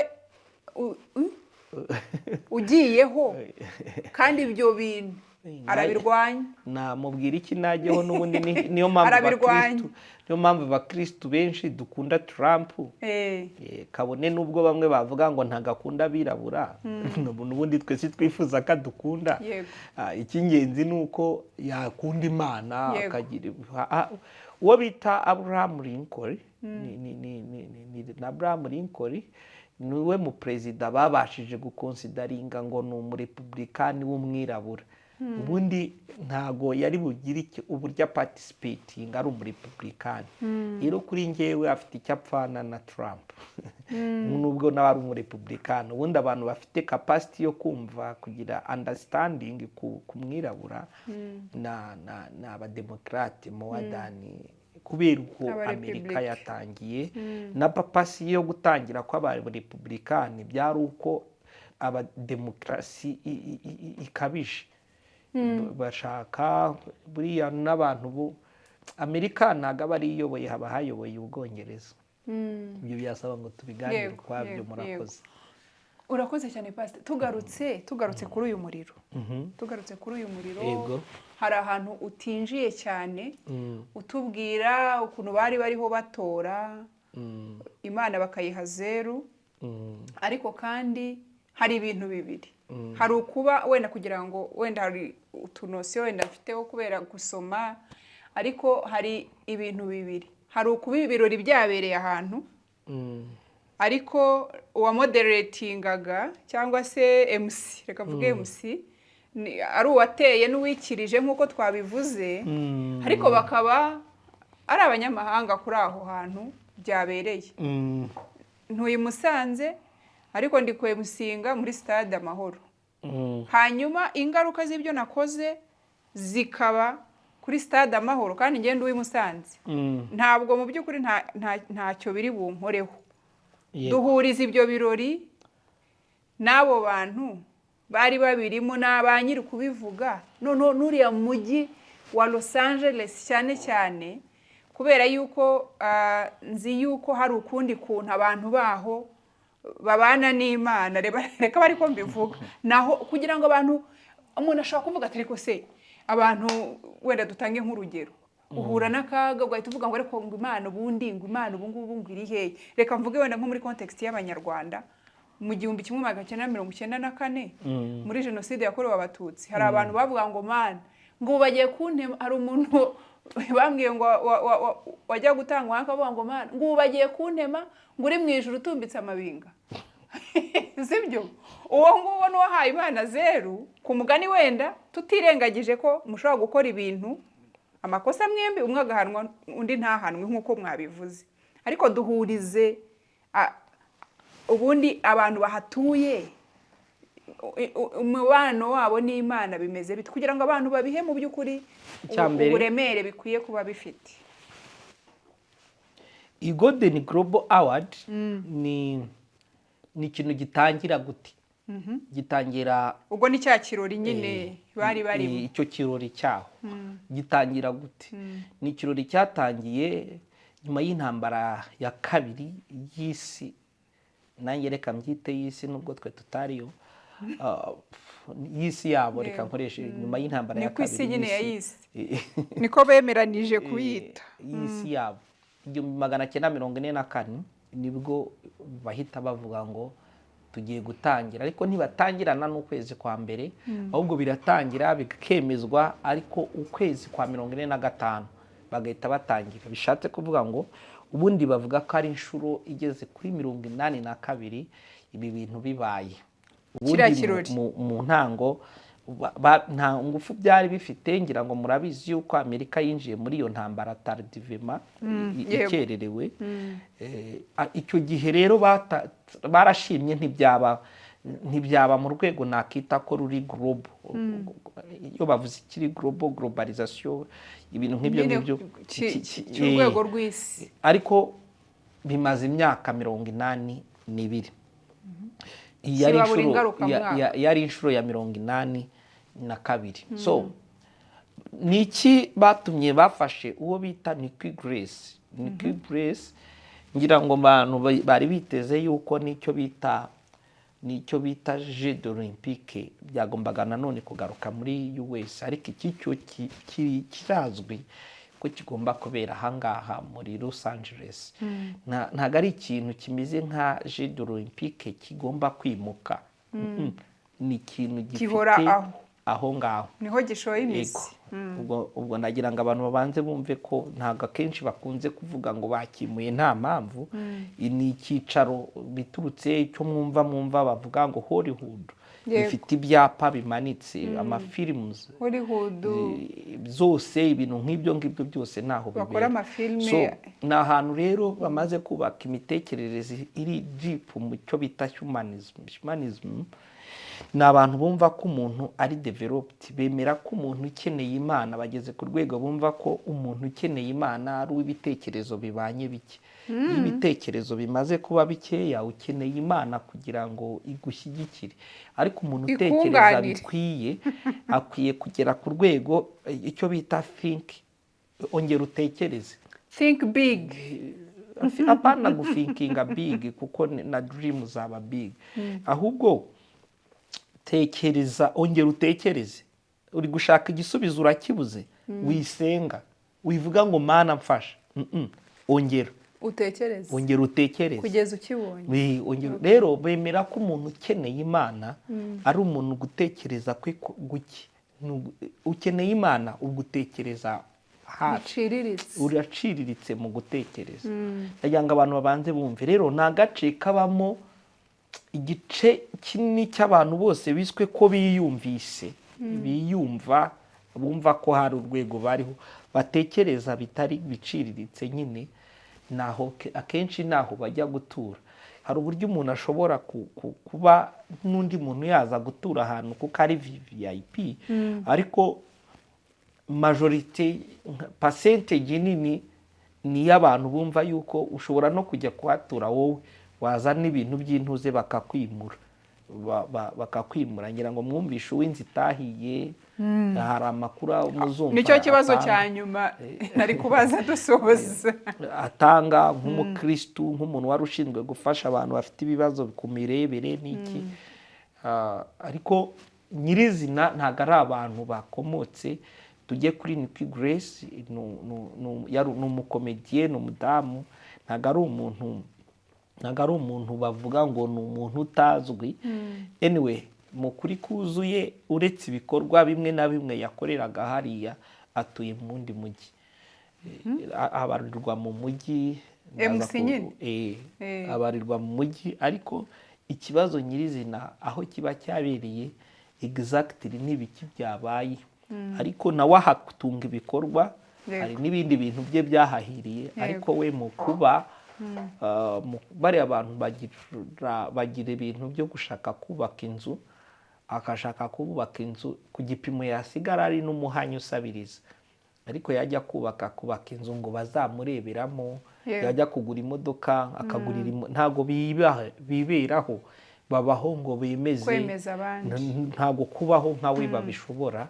Abariho ngo yemereze mu modoka, yandika amateka, abariho abenshi ashobora kuryama agapfa. Nubwo buzima baba basanzwe babayemo. Noneho ba Ropen, abantu baze kuverifyinga, abo bari bararangije no kuhatura. Ni ukuvuga ngo majority y'abitabira inama, leadership, imiyoborere yose nihiba. Ntabwo ari abantu burira indege bagiye kwitabira, ahubwo ubuzima bwabo babusetinze hariya. Ni nabo bari bagize majorite y'abitabiriye ibyo birori. Nubwo aba hari ababasha kuhaguruka ngo mpaguruke njye kureba, ariko ntiwajya muri leadership, mu miyoborere, ntabwo bajya kukunoma ngo uratuyoborera ufite ya myumvire iciriritse, ufite iyo myumvire iciriritse, ugikeneye Imana, ugikeneye Imana. Kuko hari na filime ya Yesu banze kwihasohokera mu 2002, 2004, hari indi filime yagiye gukinwa, baravuga ngo izongera igarura abantu kuri Kristo, yitwa La Passion de Jésus. Ubona nyine irimo umubabaro mwinshi wa Yesu, yego. Banze kihasohokera, banga kikinirwa na hariya kubera ntabwo icyo kintu bakihashaka. So kandi n'abantu bisanzwe guhagarara bakavuga ngo ngenda ndashimira shitani. Twatanga ibihamya ku bantu nka 4 byabayeho, bo bashimye sitaje. Apana ubu ngubu bo byari bisanzwe kuvuga ko tero agiye gushima ngenda ndashima shitani, ariko bikitwa ko ari ukuganira. Hari uburyo abantu bo bita ko ari joke, ibintu nk'ibyo, ariko uteruye akinavuga ngo wowe washima ni shitani, azi impamvu. So ujye kureba Netflix, ujye kureba ba Beyonce, urebe inkunga babashije gutanga hariya haguye akayabo kugeza kuri uno munsi trillion imaze kuhashirira. Expectation bavuga, ibyo be expectinga nuko trillion imaze kugenda, kandi ntabwo umuriro bawuzimije ngo tuvuge ngo bihuriye, byarangiye, birakomeje, ntabwo tuzi aho bizerekeza. Aho bizerekeza niho tutazi, ariko iyo bavuga izo, ariko buriya baracyari gutekereza nanone pastor ngo baracyatekereza n'ubundi ku mugambi buriya bavuze ngo bariyeranja ngo bazahita bubaka uwo mujyi ngo mu buryo ngo bwa tiktak bivuze nabyumvishe babivuga ngo ntacyo ngo turawuzimya ngo tuzawuzimya ariko bavugize gutya ariko wabananiye kuko iteganyagihe ryabyemeje rwose ko bakwiye kwitegura icyumweru gitaha kurongera ugakara. None se pasite muri icyo giterane habuze n'umuntu n'umwe wenda wahaguruka ngo avugire Imana? Iyo aboneka burya uze kumenya amateka wo bita Jean Paul Sartre mu bafilozofe babayeho, umugabo wa Simone de Beauvoir, yatumije abantu muri stade, arabatumiza agambiriye gupuruva ko nta Imana itabaho, ariko umusaza azamura ikiganza habura umunota umwe. Jean Paul Sartre aravuga ngo wasanga ya mana ari iriya ni mu muhamagara ze, ngo ariko niba ari nayigeze mu marembera kuko yari umusaza mukuru. Aramubaza ngo ese Jean Paul Sartre ugira abana? Uribuka yuko we n'umugore we batabanaga mu nzu, umugore we kuko yari afite ntuzivuga ngo la femme n'est pas une machine destinée à la procréation.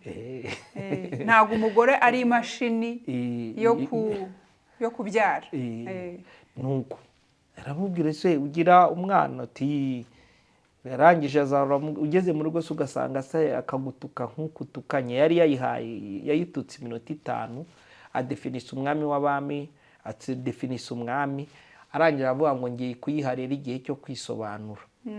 Ayiha isaha ngo kugira ngo itakererwa ngo kuko iri buve kuri, ayiha isaha Imana.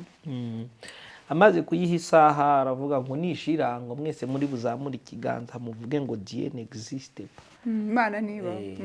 Noneho umusaza arahaguruka atera intambwe aramusatira ku munota wa nyuma. Aramusatira igiye kurangira nibwo yamubajije icyo kibazo. Ndati ntago namwica. Ntago wamwica nta nicyo wamugira, uti wabigenza ute? Uti namujyana kwa muganga. Yaba ari umurwayi. Yaba ari umurwayi. Niko uwo musaza yamubwiye ngo nawe nta kigutwara humura. Nawe wibwira kujyana kwa muganga. Kuko ufite ikibazo. So urumva habonetse uvuguruza. Kandi yagiye kwa muganga yagiye. Habonetse uvuguruza nubwo nyuma yaho waje ngo kumushyira yari arikaramye ngo napfa ngo bazamushyingure muri bibliothèque. Ibintu nk'ibyo ntabwo ibyo ari byo tugiye gutindaho n'amateka mu buryo bumwe cyangwa narimbajije ngo icyo gitaramo habuze umuntu n'umwe. Rero niyo bitaba uwo munsi bikaba ninjoro, subona n'ubu ngubu iwacu mu rusengero kuriya nshobora kwakira umuntu akavuga ibintu bibi ku gihugu, ariko ntabwo igihugu cyahita kiza ngo kintwarane nawe ngo nuko namwakiriye, ahubwo nyuma yo kubivuga nakoze. Wowe wakoze iki? Wavuze iki kugira ngo uvuguruze witandukanye n'ibyo?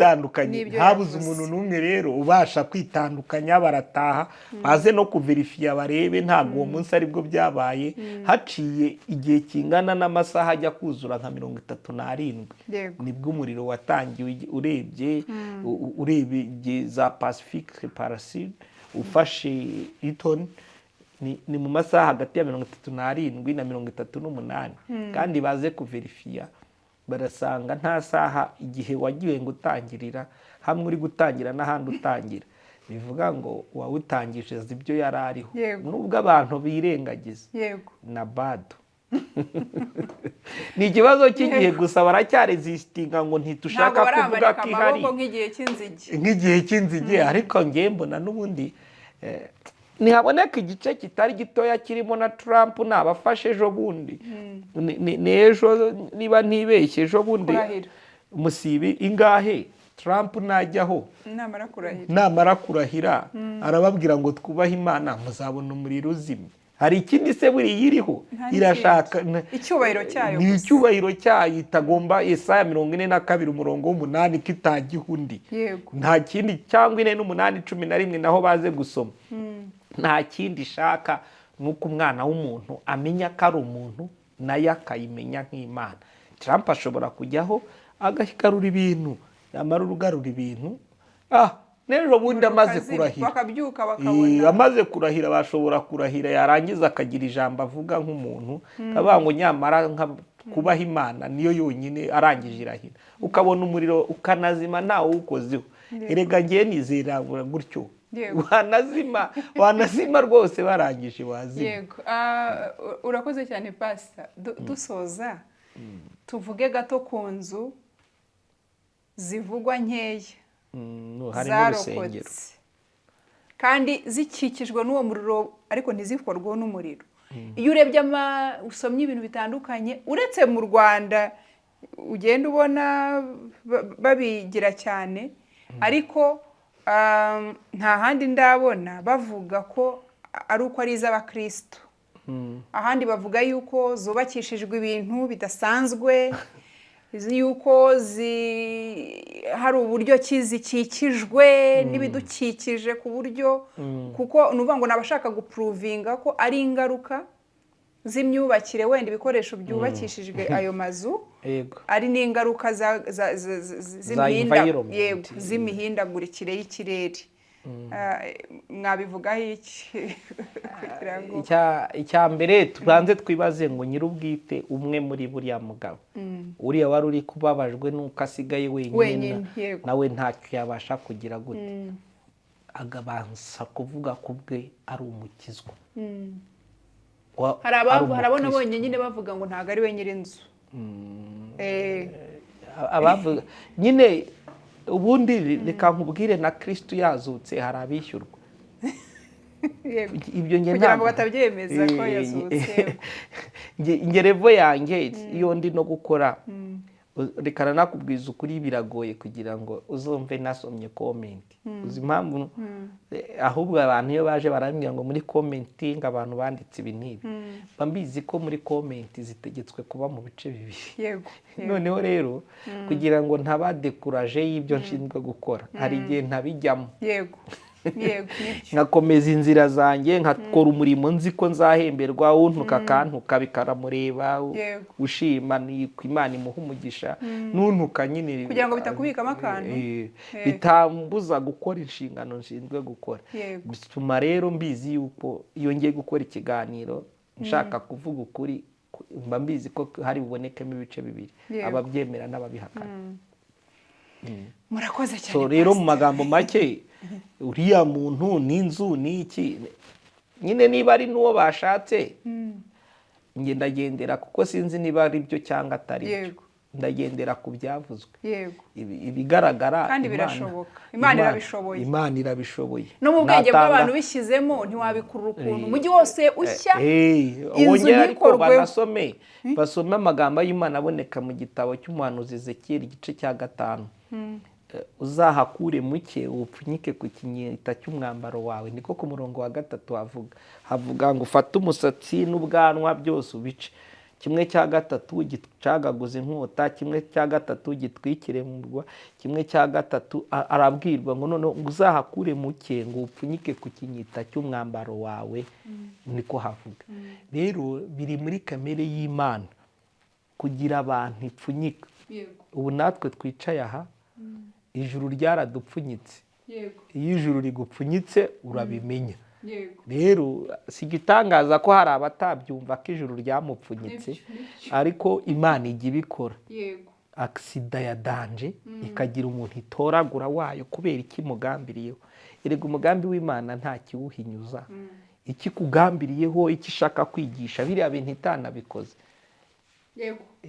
Ntabwo yaba igaragaza bya nyabyo ko ari byo. Ibigomba kugira abantu ipfunyika ikabahisha kugira abantu bagira uko bemera kandi bizera.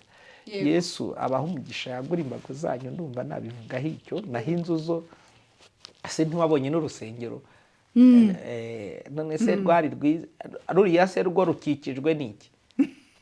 Abantu baze kuruverifiya bari buvuge ngo rwubakishije ibintu by'ibihatari ngo bitafatwa n'umuriro, bitapfa gufatwa n'umuriro. Naho ibyo nibyo bigenda bitoranyamo ibyo bubakisha. Niyo baba ari byo byubakishijwe, uwo se niwe uba wari umukire kubarusha, kuki se ari byo yahisemo? Si bwaba ari bya bindi bwatose? Wowe ukoresha igiti cya gofero, gofero se yari nziza kurusha ibindi biti, kurusha ribuyu na muvura. nabwo ikubwiye ngo wowe ukoresha iki giti ndi buhanyuze umuriro ntukugeraho aho ho ku ikindi buvuge ngo nta mbaraga zirimo. yego niyo yaba yakubwiye ngo wowe noneho ukoreshe parasitike yego cyangwa ikakubwira ngo ukoreshe iki, icyo kintu nakoresheje se kuki ntari bwumve ko kiri inyuma y'Imana. yego ibyo ari byo byose ushaka guhinyura ntabura aho ahera, Yego. n'ushaka gushyigikira aba afite aho yahera. Yego. uwo muyaga kunanirwa kuwuzimya ni uko ari abantu. yego Imana irashaka ko ibereke ko ari Imana. yego Bitabaye ibyo bari buzimye rega mu munsi umwe n'ibiri rwose kuko ubushobozi barabufite ariko n'ibindi bihugu byarenterinveniye. yego Imana iba igambiriye kuvuga ngo ndi Imana namwe muri abantu. Murakoze. murakoze cyane pasiteri. reka dusabe pasiteri adusengere. ni ubwa mbere bakubonye kuri cano ariko si ubwa nyuma. yego udusengere kugira ngo hari ukuntu nyine abantu iyo bagiranye ibiganiro n'abashumba bavuga ngo dusengere dusoze, ariko njye ndumva ntabwo ari ukurangiza umuhango, ahubwo amagambo tuganiriye hano yongera kwibutsa abantu kubaha Imana, imbaraga z'Imana, ko Imana yakugenza uko ishaka kose, kuko niyo yakuremye n'uyu mwuka yavuga ngo stop bikarangira, oxygene ukayibaho ntibigire ikintu bitanga, kugira ngo abantu bumvise aya magambo bimere nka ya mbuto yatewe mu butaka bwiza, kugira ngo imitima yacu yongere twiyinire, twitekerezeho uburyo tubanye n'Imana, n'urwego twubahagaho Imana turuzamure, turushyire ku rundi rwego nyine rukwiriye. murakoze cyane. Turagushimiye nyaguhora ku ngoma Imana ya Aburahamu na Isaka na Yakobo, Imana yacu bwite. Turagushimiye ko watugiriye neza ukatuzana aha ngaha, izina rye rihabwa icyubahiro. Tugushimiye ko washimye ko iyi YouTube channel ibasha kubaho kugira ngo n'uno munsi izavugirweho ijambo ryawe. Ahari n'umwe, ahari ni babiri, ahari ni igihumbi, ahari ni ibihumbi ijana bikurikira ijambo, turakwinginze ngo rishinge imizi mu mitima yacu, rigiye guca mu gutwi kumwe ngo rihinguke mu kundi, ahubwo nirigira icyo rimara muri twebwe, kugira ngo izina rye rihabwe icyubahiro. Uganze utegeke, ureme, wubake, wiheshe icyubahiro ndetse n'ikuzo, kandi igihenze si uguhurira aha, igihenze ni ukuzahurira mu bwami bwawe. Rinda imitima yacu kurusha ibindi byose birindwa, kuko iby'ubugingo ariho bikomoka. Kandi uyu muntu wumvishe aya magambo akagira umutima uguhindukirira, kubaho kwe kumutwikire, umugisha wawe umubeho, atangire agendane nawe, atangire yumve ijwi ryawe, umubere byose, umubere nyunganizi, maze izina rye rihabwe icyubahiro, mu izina rya Data wa twese n'iry'Umwana n'iry'Umwuka wera. Amen. Kandi hari ibyo navuze bakaba bashaka kubisobanuza, papa sari ukumenya, bakoresha 0782 25 5 0782 25 5 Isumba byose duhana umugisha.